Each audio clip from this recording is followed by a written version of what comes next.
बहुत अच्छा बयान प्राइम मिनिस्टर जी ने दिया है और बहुत विस्तार से उस पर चर्चा हुई है। पूरे देश ने उनके भाषण को सुना है, देखा है।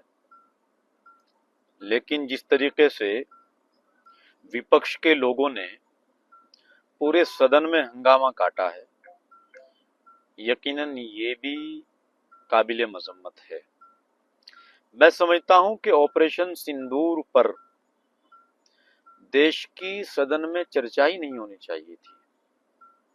उसकी वजह यह है कि किसी भी देश का ये गोपनीय विचार होता है कि उसका देश कितनी ताकत से दुश्मन के साथ लड़ा है, कहां उसको सफलता मिली है, कहां उसको विफलता मिली है।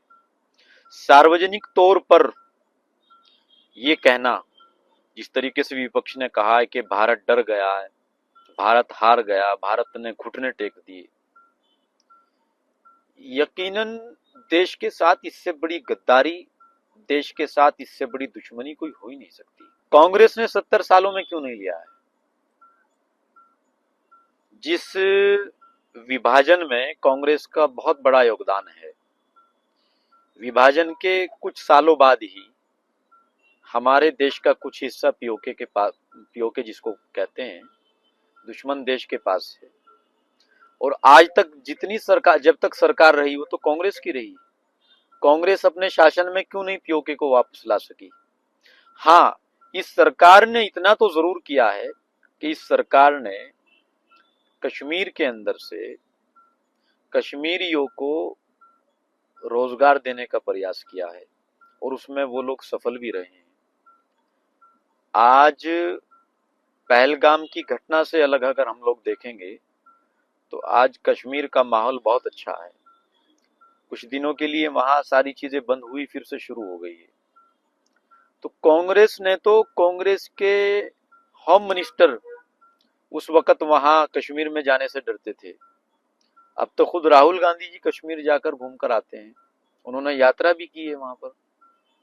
तो इस माहौल को खुशगवार बनाने में खास तौर से भाजपा सरकार का बहुत बड़ा योगदान है, इसको नहीं भूलना चाहिए। देखिए, कौन मारा गया है, कौन नहीं मारा गया है, ये इस देश की सेना बताएगी, आंकड़े बताएंगे। अगर वो जिंदा हैं तो क्या उनको विपक्ष सपोर्ट कर रहा है? क्या वो विपक्ष के कांटेक्ट में है? आतंकवादी कहां छुपे हैं, क्या विपक्ष को पता है कि वो जिंदा हैं? विपक्ष को ये कैसे पता है कि वो आतंकवादी जिंदा है, ये घटना उसने की है? क्या विपक्ष ने घटना कराई है? पहलगाम की घटना के आतंकवादी जो जिम्मेदार हैं, अगर वो विपक्ष की नजरों में जिंदा हैं तो कहां हैं? इसका मतलब तो यह है कि विपक्ष उनको सहारा दे रहा है। और विपक्ष को अगर ये पता है कि वो जिंदा हैं तो उनकी लोकेशन का भी पता होगा, तो विपक्ष सरकार को लोकेशन बताए ना, अगर आतंकवादी जिंदा हैं। जिस सरकार ने पाकिस्तान में आतंकवादियों के ठिकाने को नेस्तो नाबूद कर दिया हो, वो अपने देश में छिपे हुए आतंकवादियों को बख्श देगी क्या? छोड़ देगी क्या? इस देश में जहां जहां नक्सलवादी, जहां जहां घुसपैठिए पकड़े जा रहे हैं, क्या हश्र इस सरकार में हो रहा है? ये पूरा देश देख रहा है।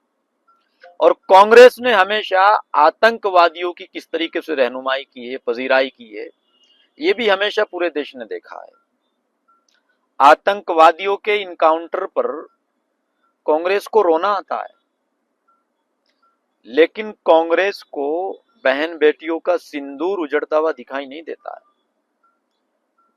विपक्ष के लोगों को कम से कम इस चीज का ख्याल रखना चाहिए कि कहीं हम लोग मोदी जी का विरोध करते करते देश का विरोध तो नहीं कर रहे हैं, कहीं हम सरकार के खिलाफ बोलते बोलते देश के खिलाफ तो नहीं जा रहे हैं, या कहीं हम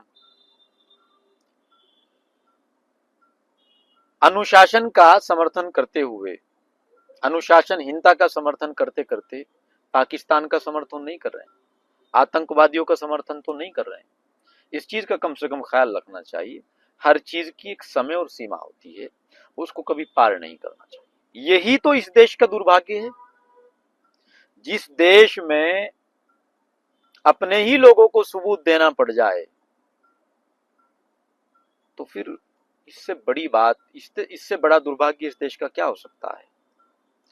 सबूत मांगने हैं तो पाकिस्तान से मांगिए। पाकिस्तान के प्राइम मिनिस्टर ने खुद इस चीज को कहा, बयान दिया करके कि हाँ, भारत ने हमें अच्छा खासा नुकसान पहुंचाया है, और विपक्ष को सब कुछ नजर नहीं आ रहा है। इसीलिए तो कहते हैं कि चिराग के नीचे अंधेरा रहता है। प्राइम मिनिस्टर एक चिराग की तरह रोशन है।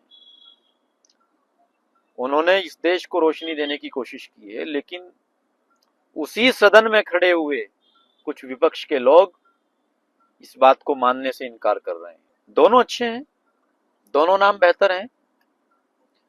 एक इस देश के सनातनियों 100 करोड़ से ज्यादा लोगों की आस्था का प्रतीक है, और दूसरा नारी शक्ति का प्रतीक है। इस देश की आधी आबादी महिला है, और अगर सार्वजनिक रूप से देखें, संपूर्ण रूप से देखें, तो 100 करोड़ से ज्यादा आबादी हमारे सनातनियों की है। तो दोनों ही चीजें बहुत अच्छी है। इसका मतलब यह है कि जिन लोगों ने सिंदूर को उजाड़ने की कोशिश की है, उनको सबक सिखाया जाए। और उस चीज को पूरे देश ने देखा है, पूरी दुनिया ने देखा है। पाकिस्तान तो समझ रहा था कि अभी भारत में सायरन बज रहा है, अभी प्रैक्टिस चल रही है कि अगर हमला होता है तो ऐसे लेटना है, हमला होता है तो ऐसे करना है।